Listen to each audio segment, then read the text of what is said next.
Welcome back to the Nikki Clark Radio Show on Radio John Dew. The show is about transforming lives one story at a time, conversations that matter. And the show, invites people from all walks of life to come and share their heart stories. And we're always interested in stories that deal with mind, body, and soul connection. Today we've invited a fantastic gentleman who's got a fitness studio in Toronto, Canada. He is a serial entrepreneur and a personal trainer. So we're really wanting to know more about what he does and also how we can help ourselves in the area of our well-being and good health. So please, everyone, welcome Paul Nam to the show. How are you doing today, sir? Oh, good. Thanks, Nikki. How are you doing today? Very good, very good. Thank you so much for your time. So we are just going to get right into it and find out about your background leading up to what you're doing today. Well, for starters, I was always a skinny, active kid growing up. Throughout school, I excelled in most sports, except for basketball, baseball, and hockey. I sucked at those. My first encounter with a barbell was when I was 15. I remember falling in love with it. Within a year, I bought my first weight set and started exercising in my parents' basement. At age 18, I joined a gym and started training more seriously. Within a year, I put on 20 to 30 pounds and entered my first bodybuilding show. I won my first show and became the Mackenzie Junior Bodybuilding Champion at 19 with the help of a national level competitor. Amazing. What a feeling that was. From there, I went on to compete in over 16 bodybuilding shows, making it up to the national level. My top weight hovered around 205, 210 at a height of 5'8". At age 24, I decided not to train for a pro card as the competitions were starting to put too much stress on my body. From 25 to 29, I decided to pursue mixed martial arts since I had a background in martial arts already. For 4 years, I trained in boxing, Brazilian Jiu-Jitsu, and Muay Thai. I stopped training after I had a serious injury, and I was going to train for a cage fight. So at the age of 30, I decided to compete again in bodybuilding and fitness and train for another 9 shows. And I decided not to train for another pro card as it puts too much stress on my health. I'm now retired from all my competitions, and I just follow a healthy and fit lifestyle. Today I own and operate a fitness studio. I build fitness apps, and I write fitness books, and I train people online. So that's basically what I do today. Wow. So your life has been transformed, and now you're transforming others through amazing health, motivation, and also through, studying the body. So did you go to school to study, the anatomy of the human body, or how did you get your preparation to help teach others? I actually never planned to be a personal trainer. It just kind of happened. I went to college, and I studied health science. I wanted to be a vet or a dentist, but I started competing, and then I fell in love with that. So after my first show, people started gravitating towards me, and they wanted me to train them. So that was pretty much it. Because they could see the amazing results from you.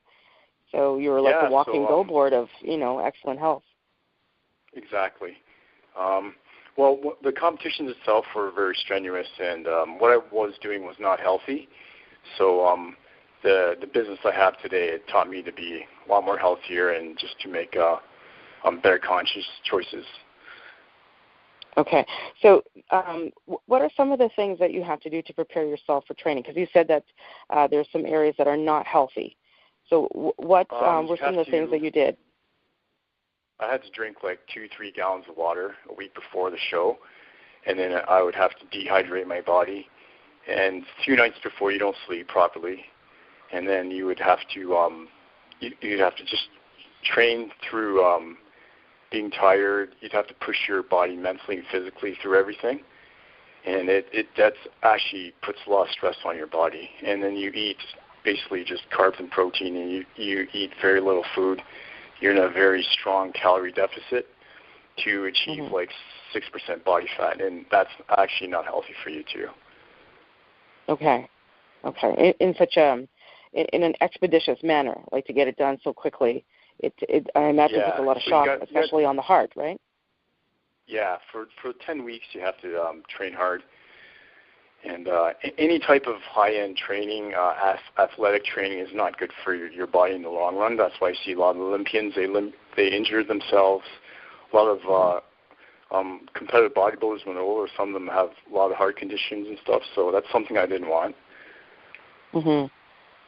Now, I know some bodybuilders, and they, were very successful early in life, and now, as they mature, their bodies are starting to go into atrophy. Now, what are some ways that you can, keep your body fit and conditioned so that it doesn't happen that way? Is it just regular exercise, or is it just part of the aging process? Yeah, so basically you have to get comfortable in a new shell, your new body, because you're not going to look the same. And that's the big thing about competitions is you develop a body image. So you get so used to looking a certain way, you want to look that way all the time, and it's not healthy, too, for you mentally. So what you do is you have to get yourself ready for that change, and then you just have to kind of eat healthy and then train and then let your body change and become like normal again. So it's a big physical and mentally change. Okay. So what are some ways that you prepare people for their transformation? So people come to you, I imagine you sit down and you have like a needs assessment with them about some of their health issues and how you can get their bodies into the condition they want, and you give them a timeline, goals, that kind of thing. What's the very first thing that you do to get them ready for this transformation? Basically, I do a consult. It's usually like a half an hour where I go over different areas of their life, like their nutrition, their injuries, their physical background, their stress at work, and I look at all those factors together, and then I kind of calculate something. I can't actually tell someone in 20 weeks you'll be in the best condition of your life, because it takes time for people to change, and everyone is different. So one person might take 6 months, one person might take 3. It depends on what they're comfortable in changing. But through different aspects of my consults and my experience in training, it takes me one session just to figure out their body movement, like an assessment, and then from there I can kind of gauge how they're going to do. Okay, excellent. Have you had any experiences of a major change that happened before you that you feel really triumphant about, that you were part of this process? Can you share a time when that happened? For me or one of my clients? For a client, rather.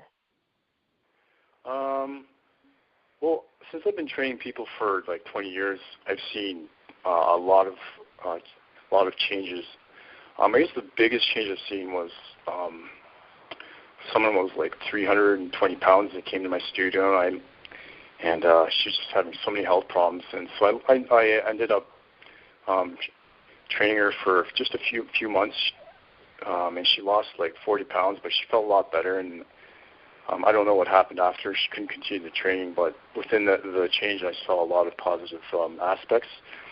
And then people who train with me for years, they just see like a new level of fitness, or they lift like their lifts, their training, their lifts go up, and they're just ecstatic. They see changes so fast. So fantastic. I've trained probably close to like 800-900 people, so I can't specifically say one. There's been so many clients I've trained. There's been so many. Yeah.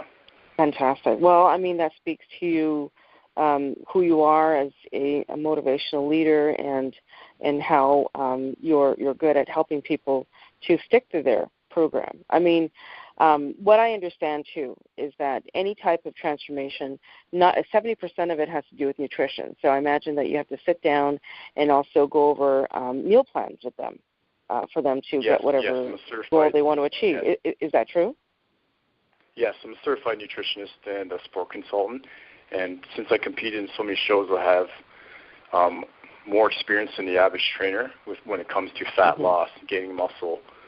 And it all boils down to experience. Like you can have as many certifications as you have, but if you don't have experience, you can't help people, right? Because everyone is different. Mm-hmm. Excellent. Well, I mean, it's a great holistic combination with the nutrition background as well as personal training. It helps one another, so I think it's fantastic. And what's the name of your studio in Toronto? It's called the Workout Loft. So it's got the pretty Workout cool Loft. name to it, Okay. too. Yeah. Great. And where is it located? It's located in 1038 Coxwell Avenue. It's East York, Ontario. Okay, that's a great location. And how long have you been there? I've had it for 8 years. The previous owner had it for 6, so it's been a long-standing business. So people in the area know my business. So it's been around for like 14 years. So excellent. So what type of services do you provide? When people go into the Workout Loft, what are some of the things that they can anticipate? Well, at my fitness studio, we offer personal training. I do actually online training too, small group fitness, and registered massage therapy. What makes my services stand out from other businesses is I give people results, and I provide a great customer experience. My business is very personable, and I won an award in 2013 for one of the top training studios for East York.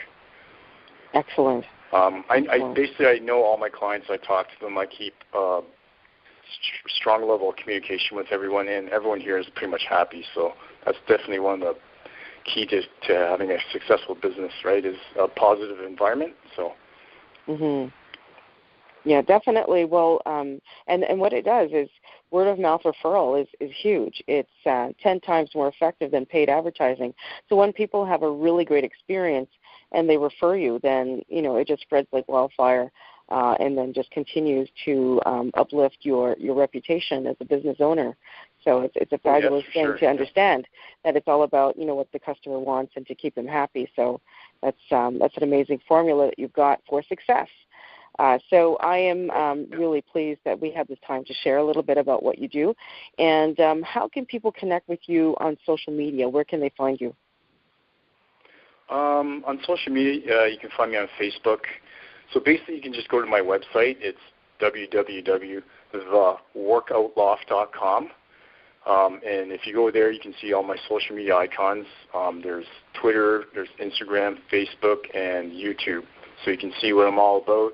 I've built up all my social media. And, Facebook, I put out posts of health and fitness. So if people want free advice, books, I have apps. So I have quite a range of different things out on social media. Okay, excellent. All right, so Paul Nam, I just want to thank you very much for your time with us, talking about your background leading up to personal training and your skills in bodybuilding and all the amazing accolades you achieved over the years, and what you're doing now to transform people's lives. So it's really a wonderful thing. So thank you very much for everything you do.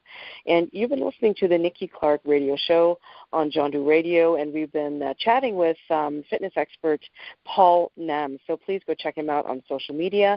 Call him, visit his location in the Coxwell area.